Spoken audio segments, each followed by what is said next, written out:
This video is sponsored by Dibbly Create. More about them later in the video. I'm going to show you step by step how to format a book for self-publishing on Amazon, KDP, and beyond. We'll get you all set up with the ebook and print book iterations so you can confidently publish your book right away. Let's first catch you up on the previous 2 videos in this 6-part series about self-publishing a book using artificial intelligence. Okay, so this whole journey started out with writing a book using Dibbly Create's Content Writer. Now, this is a nonfiction book, and it should be noted that fiction just rolled out in beta for the pro users of Dibbly Create. Just a little bit of insights there for you.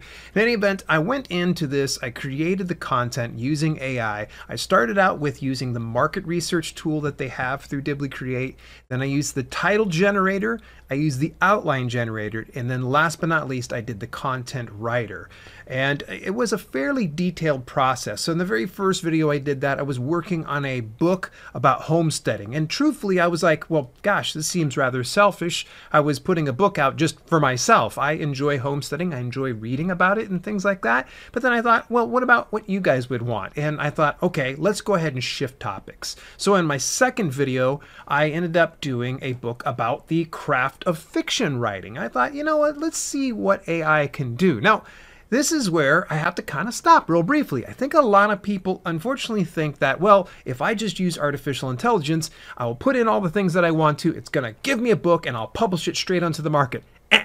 Wrong. No. In fact, we learned a lot in the last video, that's the second one in the series, that with artificial intelligence, it requires human intervention because sometimes the stuff comes out either redundant or inconsistent or some just issues that you otherwise need to iron out in the full editing process. Whether you are writing a book with artificial intelligence or you're writing it on your own without any assistance from AI, it's still going to need the same level of scrutiny that you would across the board. So full editing process. In fact, it was so much fun that I actually worked with one of the editors over at Dibbly. Now, Dibbly is a great freelance marketplace that's attached to Dibbly Create. So it was really nice to meet Allison over there. And Allison was a breath of fresh air. She was fantastic. She was so thorough and going through the copy and line editing. It was so good. That manuscript came out, chef's kiss, near perfect. I really thoroughly enjoyed reading this book about fiction writing. Okay, so now we're on to formatting the book. You can follow along by getting a 7-day free trial of the Dibbly Create Pro Plan when you visit my affiliate link at dalelinks.com/dibblycreate. We're going to format your book for ebook and print, which includes paperback and hardcover. So that's kind of a nice thing. When we make the interior for one, it's going to cover the other. Now, if you already wrote your book, you'll have to copy and paste your chapters into sections in a project file for Dibbly Create. Or feel free to write your book within the Dibbly Create project file. The Dibbly Create team is actively working on a doc import feature, so stay tuned for that upgrade soon. Just a quick heads up here, I have all of my metadata available over on a metadata sheet on my other monitor. If you would like to follow along and kind of go at the same pace, I recommend that you get your metadata sheet fully filled out. And this is going to include your title, your subtitle, and your author name and other pertinent information. You can get that metadata sheet 100% free. There's no gimmicks, there's no signups, nothing like that. Just go on over to my Google Drive over at dalelinks.com/metadata sheet. You can just download that. You won't need permissions, just download it. And then fill that out and you can follow along. Pause the video, come on back and see me. Otherwise, let's go ahead and jump right into things. Now, just a quick heads up. When you have the Pro Plan, you'll be able to go up in the top right-hand corner and select Export V2. That's where we're going to want to go. Export V1 is the old version. We want the new version. Now, they've got a couple of templates and they plan on filling this out here over time, but we're going to go ahead and do our own template because we're mavericks like that. We're going to keep table of contents put in there. We're going to also keep images and any links that we've put within there. Just a quick heads up though, when you're inside your project, and if you want to enter any kind of images, maybe for section breaks, you can always go into one of the lines and then you hit the plus symbol, insert, image. Now we're going to choose a file, and I'm just going to grab my book logo right here. We could probably put whatever we want to for alt text, but I don't care about that. All right, it's been inserted, and when we click on it, we can actually resize it, but you will notice it automatically goes to a left alignment. So what I'm going to do is I'm going to click right after it. I'm going to highlight that text that I just put there, and we're going to left click on align, and we're going to hit justify, right align, or center in this instance. And I'm going to go ahead and get rid of that A, and boom. If you want to have a section break or you want to add any type of images here, it's a perfect time to do it. Now, I'm not going to have that in there. I'm pretty happy about keeping mine pretty plain here. So we're going to go to Export V2 again. New template, we got the table of contents, images, and links. The next part is begin content. Now the gold standard for publishing would be starting all of your chapters on the right side. Now if from an economic standpoint that you want to drive down the base costs, then you want to have less pages. In that event, you would probably just keep it as default. So that way, as soon as one chapter is done, the next chapter starts on the very next page instead of waiting until the very next right page. So I'm just going to leave this one as default because I'm not upset about it, missing that gold standard, if you will. We're going to go into the table of contents. All right, so the title styling, we're going to start it out with this. Now I'm going to have some of my stuff over here in my metadata sheet, and I know that for the headings, chapter headings is going to be Times New Roman. And this is something I decided. You could see there's tons of different options here, so you don't have to choose what I do. This is just my preference. I like it. If you don't like it, that's totally fine. So there we go. We got Times New Roman. We're going to keep that regular. And then since it's going to be a title heading, we're going to go ahead and make this one 18 points. Boom. And then for alignment, I'm going to make that justified, letter spacing 0, and let's keep the line height at 1.15. 1.5 would probably be the max that you're going to want to do. All right, next section here is going to be the body styling, and again, I'm going to keep this at Times New Roman. So we're going to scroll on down there, and we're going to hit Times New Roman. We're going to keep this regular, and since this is going to be body text, I'm just going to put it at size 12. Again, the alignment is going to be justify. Now, justify is when it fills out from edge to edge. Now, it looks blank right now. It's going to fill out as we kind of go along. Next section is going to be the title page. This is where my metadata sheet is going to come into play. So I'm going to go ahead and copy and paste over the title. And again, we're going to go ahead and keep this in Arial. I like Arial. That's actually going to be my headers and footers. And we're going to do this one. Let's see what 18 looks like. Good. I think maybe this should go bold. I like that it's centered. Great. I like that. Let's go even larger. Let's see what it looks like if we can take 2 lines with it. Yes, yes, yes. See, that's more like it. I like this one. We could choose the positioning, or whether on top of page or in the middle of page. Now, of course, you can see this is so large, it's probably going to fill out the section where it needs to right there. All right, let's get that subtitle. Again, we're going to keep this one Arial, but I'm going to definitely keep it at a relatively small size. 12. Sounds good. Yeah, I like that. It's not bad. All right, and then we're going to go ahead and put in the author name. And then, of course, we're going to keep that. Great. I want it a little bit smaller than the subtitle. Let's go a little larger. Why not? Great. I kind of like that. Author positioning, middle of page or bottom of page. I like it at bottom of page. It kind of balances things out here. So looking pretty good. Now, here's the really cool thing. We're looking at the e-reader. You can choose between different e-readers to see how it lays out for you. See, pretty cool. I like to go Kindle Paperwhite because that's just my preference. And then if you want to, you can go into PDF, but I'm going to hold off on PDF. That's what we're going to be using for our print book iterations. So hang in there. We'll get to that here in just a bit. Headers and footers is the next thing. Now we've got about 4 different variations. I like to have the author name and title name at the top with the page numbers at the very bottom. So since we're doing headers and footers, I've already chose Arial. And I'd like to kind of move that back to a 10. Just a preference here. And of course, we're going to do the author name the same, page number the same as well. So we're not seeing this right now because we're only formatting it for print book. So when you don't see it on your ebook, don't freak out because we don't need to have headers and footers in an ebook. It's all because we're making it reflowable layout, because then your readers can be able to adjust it however they see fit. All right, we're going to go into section heading. So this is going to be where we come over into a specific chapter. Okay, so we've got this particular chapter here. Now, what I'm going to do is, for the headings, we're going to do Times New Roman. There we go. And I'm going to go ahead and make this 18 points. That's what I had wanted to do. I've been playing with it for a little while, so that's why I know some of this stuff already. We're going to justify it. And you know what? I feel like this looks okay, but I feel like it just needs a little bit more. There we go. Bold. Ah, see, I liked it so much better. All right, so now we got to kind of give it a little bit of breathing room because it looks really claustrophobic. So let's just drop it down a little bit from the top. I'm just going to move it over a couple. Oh, yeah, there we go. And let's give it a little bit more room just below it. Let's see how this looks. Clean. I like it. Let's try 2. I think I liked 1 a little bit better. Again, matter of taste. It's up to you how you would like to do it. Now it says chapter number. This right here, I've already got all of my chapters already listed out as the names from each one of the sections within my Dibbly Create folder. So I'm going to go without. Now, if for some reason you're doing a fiction book and you didn't label any of those sections, this is one of the ways that you can go ahead and do it. I'm just going to leave it off and without. We're going to go into paragraph. Now, here's the fun part is how do you start things? Are we going to do the first sentence having drop caps? See that? Pretty cool, right? We've got the C right there, drop cap. Great. Looks like I got a typo there. I'll fix it here after I'm done with this video. Or we can also lead in small caps.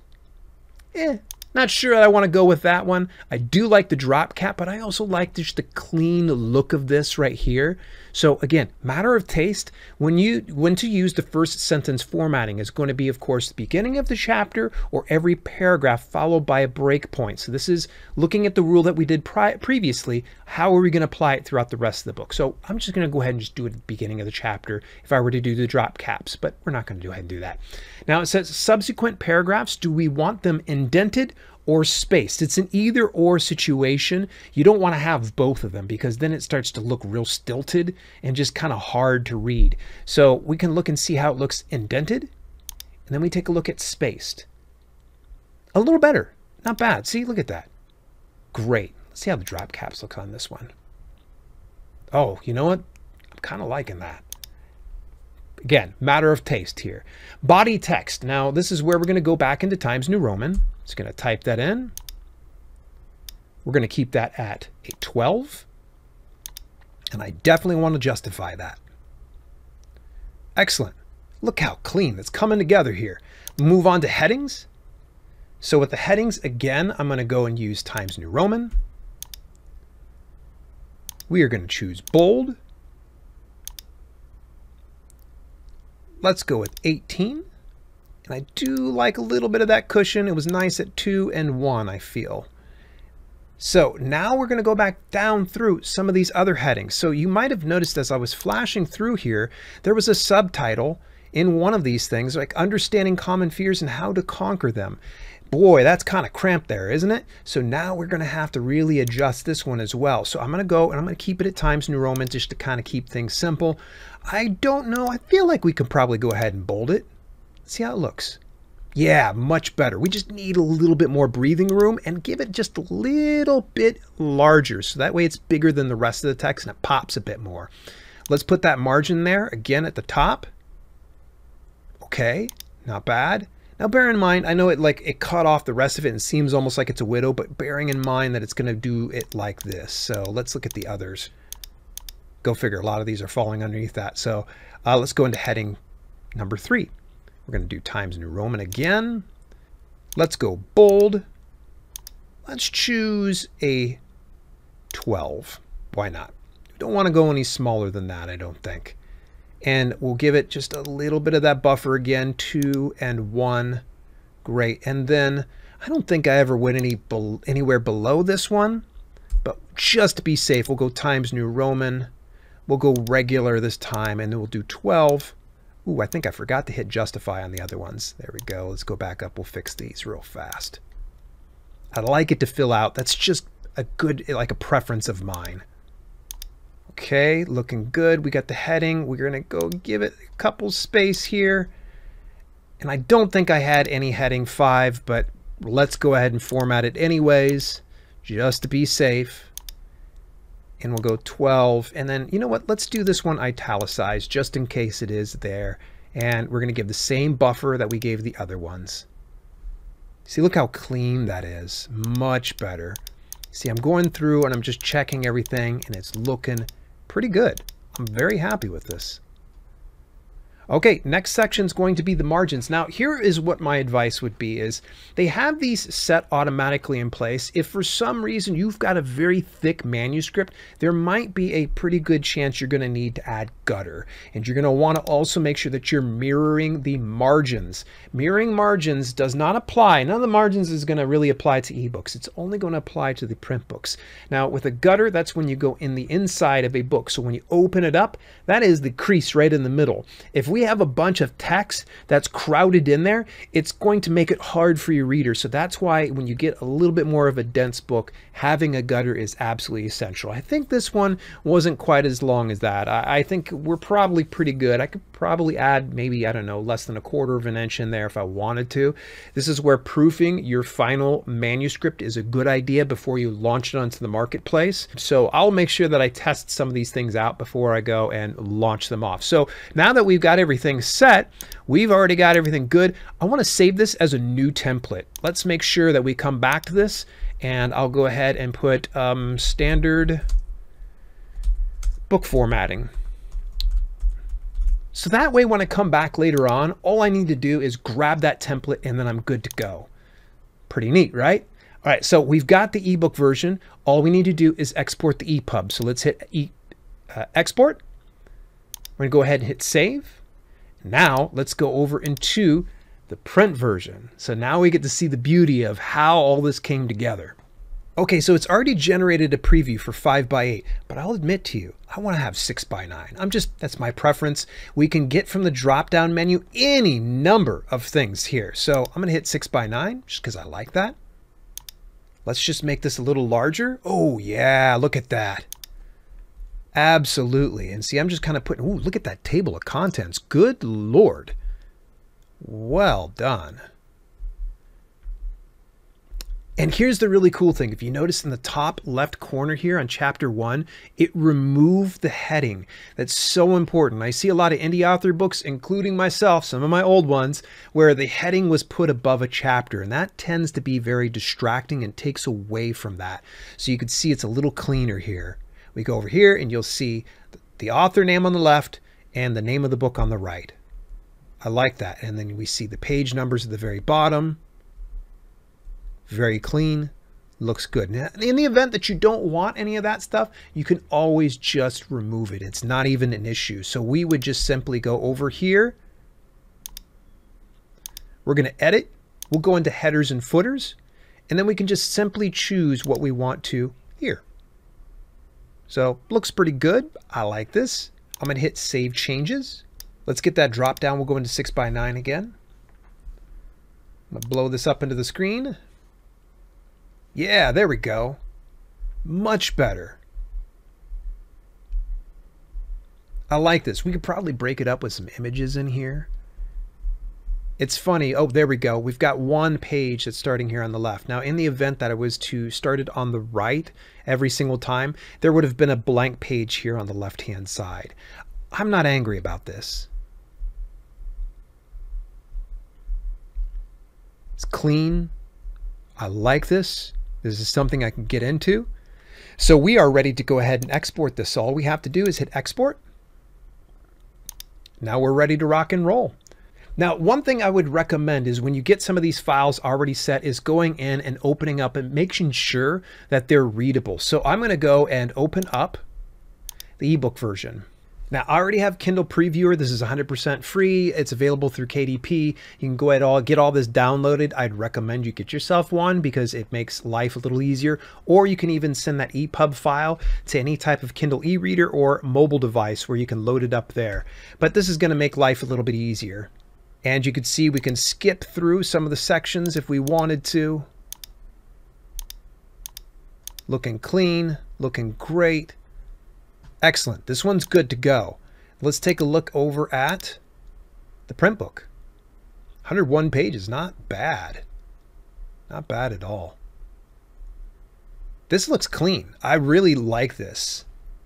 If anything, I might go back through and insert a call to action, possibly right after the copyright page to join an email newsletter. That would probably be my next one. And then I might add, now this is just, I can go back and format this stuff later on. And I would probably put something else in the back of the book, like about the author. But these are things I probably should have done ahead of time. So what comes next? Well, it's time to publish this thing and then promote it. So the very next videos that are going to be coming up, I'm going to have one video about publishing the ebook, one video about how to publish paperback and hardcover, and then last but not least, one video about how to promote that work. In the meantime, did you catch any of the previous videos in this series? If not, take a look at how I did a lot of the market research over inside this video, and also how I worked with a human editor to clean up my AI written book over here. I'll see you in either video or one of the upcoming ones.